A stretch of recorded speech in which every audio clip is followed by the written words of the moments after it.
bas, c'est beaucoup plus large. Les bas de pantalon.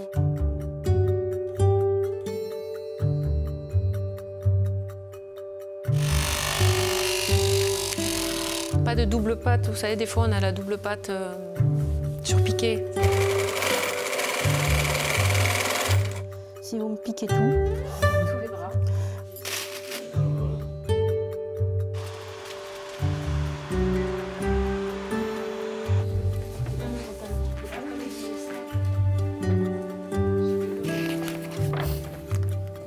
Vous avez vu qu'on a en fait beaucoup de cols qui vont dans l'anglaise.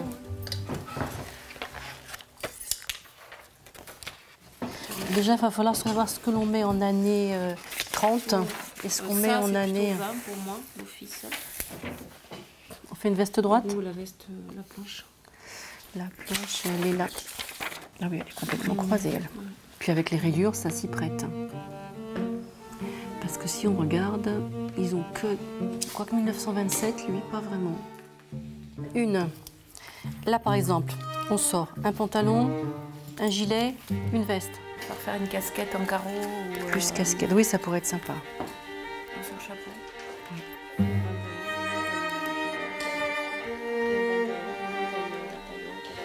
Droit ou pointu ou rond. Avec les doubles croisés, ça peut être très beau.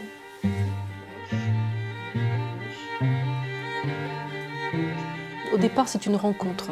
Ça a vraiment été une rencontre qui m'a permis de rentrer dans ce milieu où je me suis dit il y a une niche et surtout il y avait un vrai besoin parce que tous les costumiers étaient en train de disparaître en France parce que la façon de procéder revenait très cher et donc beaucoup de costumiers allaient se faire fabriquer à l'étranger.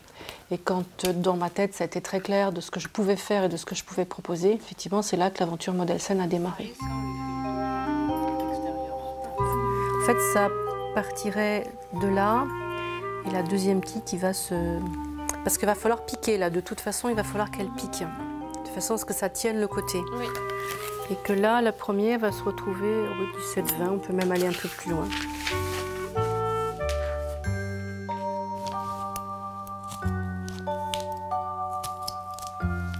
J'ai demandé à Christine de me faire des fabrications et je suis rentrée dans son univers et j'en suis plus sortie. Parce qu'en fait, cet univers réunissait vraiment tout ce que j'aimais dans le vêtement, dans la fabrication, dans l'histoire de l'art, l'histoire du costume, l'histoire du spectacle aussi.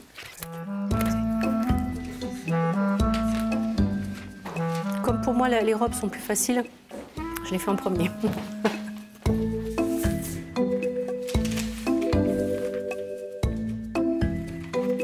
Après, c'est pareil. C'est un petit peu plus décolleté puisqu'il y a 1 centimètre de moins. Mais ça, ce sera accroché là et là pour pas que ça étouffe. Oui. C'est mieux que des paillettes. Puisqu'effectivement, ça va venir jusqu'en bas. Ça va venir jusque là. Et ça, il faut que après, elle peut le... J'aime bien le côté du bénitier. Moi, je trouve ça assez joli. Je pense que la longueur, là... Parce que maintenant, sur ma couture côté, elle est là. Il faut qu'on se la partage, Marie-Pierre.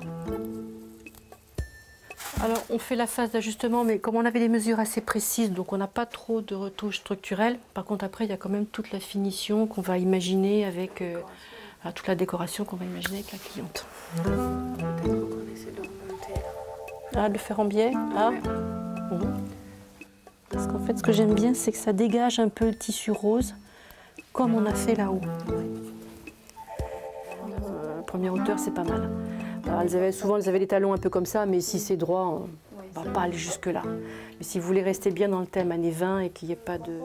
Alors, bien évidemment, les fabrications sont complètement différentes de ce qu'on peut trouver dans les vêtements classiques, sachant qu'un même vêtement, suivant le client, si c'est un opéra, si c'est un spectacle vivant, si c'est un loueur de costumes, si c'est le cinéma, le même vêtement n'est pas monté de la même manière. Ouais.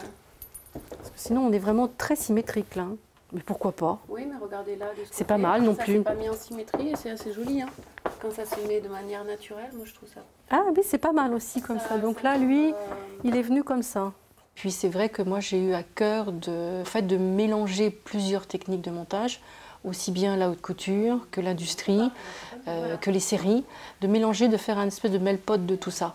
Et c'est en ça que c'était très particulier parce qu'on est vraiment les seuls à procéder de cette manière.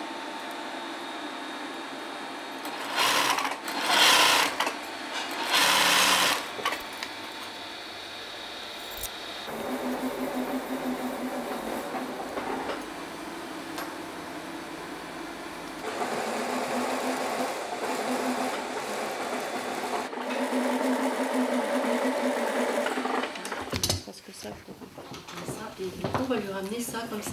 Parce que ça reste très haut, hein. Ah, oui, quoique là, il est assez bas. On va les laisser assez haut quand même.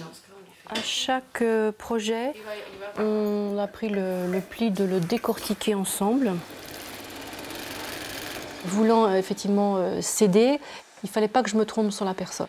Ça, c'était vraiment le point essentiel. Donc il fallait quand même quelqu'un qui ait déjà un sacré bagage derrière. Après, il y a évidemment à transmettre la connaissance du costume. On n'a jamais fini d'apprendre. Même si aujourd'hui, je peux dire que j'en connais une bonne partie, il y a toujours quelque chose à découvrir. Et la personne aussi que je voulais qui reprenne, je ne voulais pas que ce soit juste quelqu'un qui fasse un suivi. Je voulais que ce soit quelqu'un qui expérimente autre chose. Donc il fallait que je trouve quelqu'un qui ait aussi cette envie de faire perdurer, mais de développer autre chose. Et ça tombait bien parce que Marie-Pierre est tout à fait dans cet objectif-là.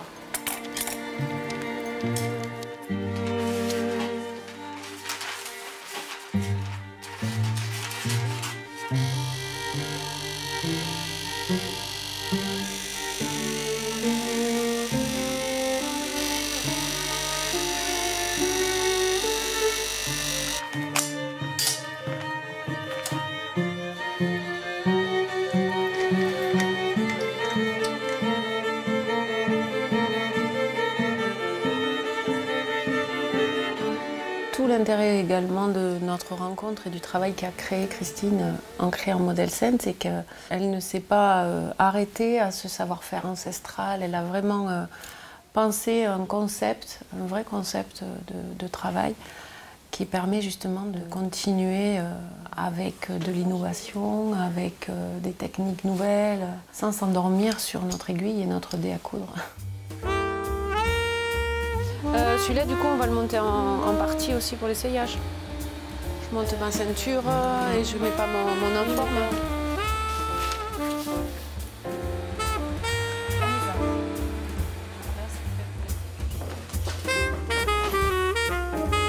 Les fiches, oui, j'avais mis les fiches d'essayage.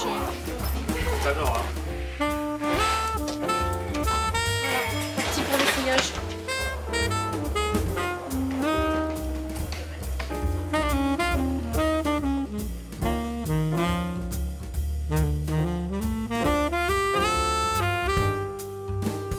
C'est l'entoileuse. Oui, c'est l'entoileuse, oui. Mais ça, disons que ça vous donne une latitude d'avoir deux options différentes visuellement, donc deux périodes. On va laisser. J'agrandirai le col et je réduirai un peu. Ils sont aussi croisés. Alors il faut agrandir un peu le col. Ouais. Donc du coup,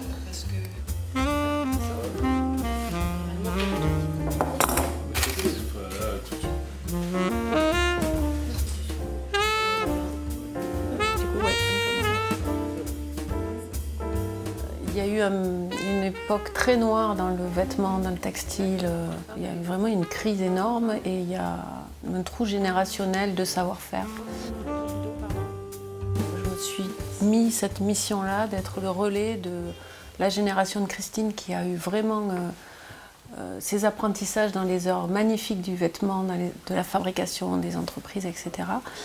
Et toutes ces personnes qui ont ce savoir, elles vont partir à la retraite, il ne faut surtout pas que ça disparaisse. L'objectif aussi, c'est de pérenniser tout ça et de perpétuer tout ça, parce que sinon, on ne va plus savoir faire. Si on veut bien qu'il y ait un col au polo, là. du coup, la poche,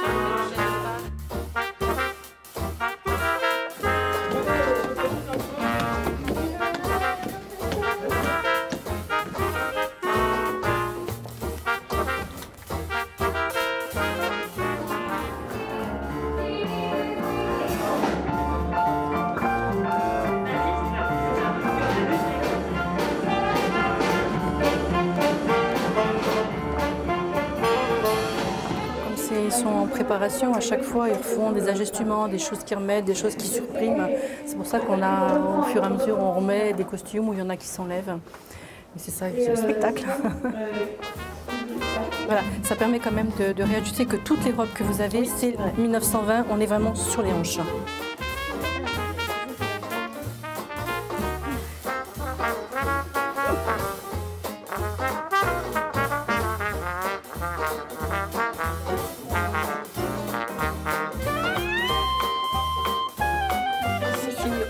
C'est un peu vécu, hein. On dirait qu'elle a vraiment fané. C'est tout bon. Ok, merci. Oui, c'est très haut, mais là, vous n'avez pas le choix. Ouais, moi j'ai pas le choix.